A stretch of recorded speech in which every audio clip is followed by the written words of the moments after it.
The Annexation of Colombia. By Fidel Castro. Anyone with some information can immediately see that the sweetened, complementation agreement for defense and security cooperation and technical assistance between the governments of Colombia and the United States, signed on October 30, and made public in the evening of November 2, amounts to the annexation of Colombia to the United States. The agreement puts theoreticians and politicians in a predicament. It wouldn't be honest to keep silent now and speak later on sovereignty, democracy, human rights, freedom of opinion and other delights, when a country is being devoured by the empire as easy as lizards catch flies. This is the Colombian people, a self-sacrificing, industrious and combative people. I looked up in the hefty document for a digestible justification and I found none whatsoever. Of 48 pages with 21 lines each, 5 are used to philosophize on the background of the shameful absorption that turns Colombia into an overseas territory. They are all based on the agreement signed with the United States after the murder of the distinguished progressive leader Jorge Eliezer Gaitan on April 9, 1948, and the establishment, on April 30, 1948, of the Organization of American States debated by the foreign ministers of the Hemisphere meeting in Bogotá, with the U.S. as the boss, during the dramatic days when the Colombian oligarchy cut short the life of that leader, thus paving the way to the onset of the armed struggle in that country. The agreement on military assistance between the Republic of Colombia and the United States of April 1952, the one related to Army, naval and air missions from the U.S. forces, signed on October 7, 1974, the 1988 UN Convention against the illegal trafficking of drugs and psychotropic substances, the 2000 UN Convention against organized transnational delinquency, the 2001 Security Council Resolution 1373 and the Inter-American Democratic Charter, the Democratic Security and Defense Policy Resolution and others referred to in the above-mentioned document, none of them can justify turning a 713,592.5 square mile country located in the heart of South America into a U.S. military base.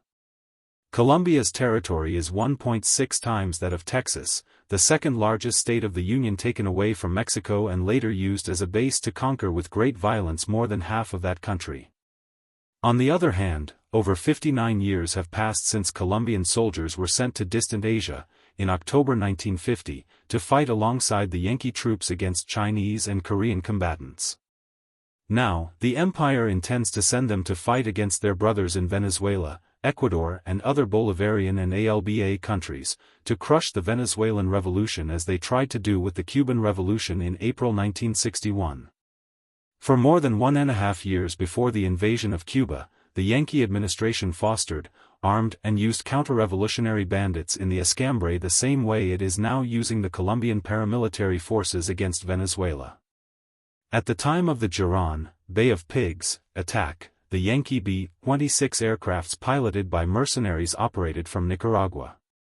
Their fighter planes were brought to the theater of operations in an aircraft carrier, and the invaders of Cuban descent who landed in our territory were escorted by U.S. warships and by the American Marines.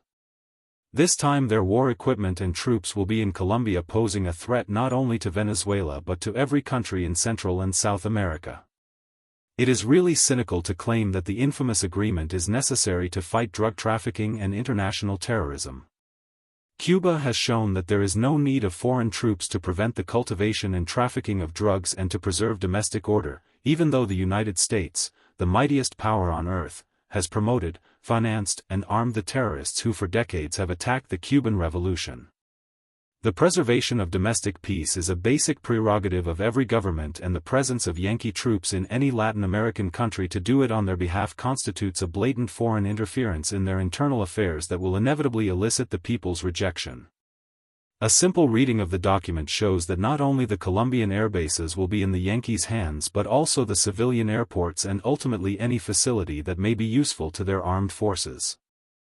The radio space is also available to that country with a different culture and other interests that have nothing in common with those of the Colombian people. The U.S. Armed Forces will have exceptional prerogatives. The occupants can commit any crime anywhere in Colombia against Colombian families, property and laws and still be unaccountable to the country's authorities.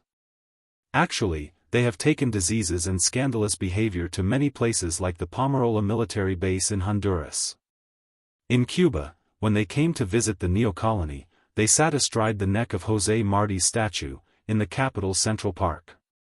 The limit set with regards to the total number of soldiers can be modified as requested by the United States, and with no restriction whatsoever. The aircraft carriers and warships visiting the naval bases given to them can take as large a crew as they choose, and this can be thousands in only one of their large aircraft carriers. The agreement, which will remain in force for successive 10-year periods, can't be modified until the end of every period, with a 1-year prior notice. What will the United States do if an administration as that of Johnson, Nixon, Reagan, Bush Sr. or Bush Jr., and others like them, is asked to leave Colombia? The Yankees have ousted scores of governments in our hemisphere. How long would a government last in Colombia if it announced such intentions? Now, the politicians in Latin America are faced with a sensitive issue, the fundamental duty of explaining their viewpoints on the annexation document. I am aware that what is happening in Honduras at this decisive moment draws the attention of the media and the foreign ministers of this hemisphere, but the Latin American governments cannot overlook the extremely serious and transcendental events taking place in Colombia. I have no doubts about the reaction of the peoples. They will be sensitive to the dagger being shoved deep inside them, especially in Colombia. They will oppose. They will never cave in to such ignominy. Today, the world is facing serious and pressing problems. The entire humanity is threatened by climate change. European leaders are almost begging on their knees for some kind of agreement in Copenhagen that will prevent the catastrophe. They practically concede that the summit will fail to meet the objective of reaching an agreement that can drastically reduce the greenhouse gas emissions and promise to continue struggling to attain it before 2012. However, there is a true risk that an agreement cannot be reached until it is too late. The third world countries are rightly claiming from the richest and most developed nations hundreds of $billions a year to pay for the climate battle.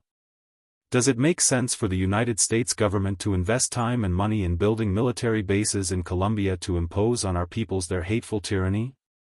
Along that path, if a disaster is already threatening the world, a greater and faster disaster is threatening the empire, and it would all be the consequence of the same exploiting and plundering system of the planet.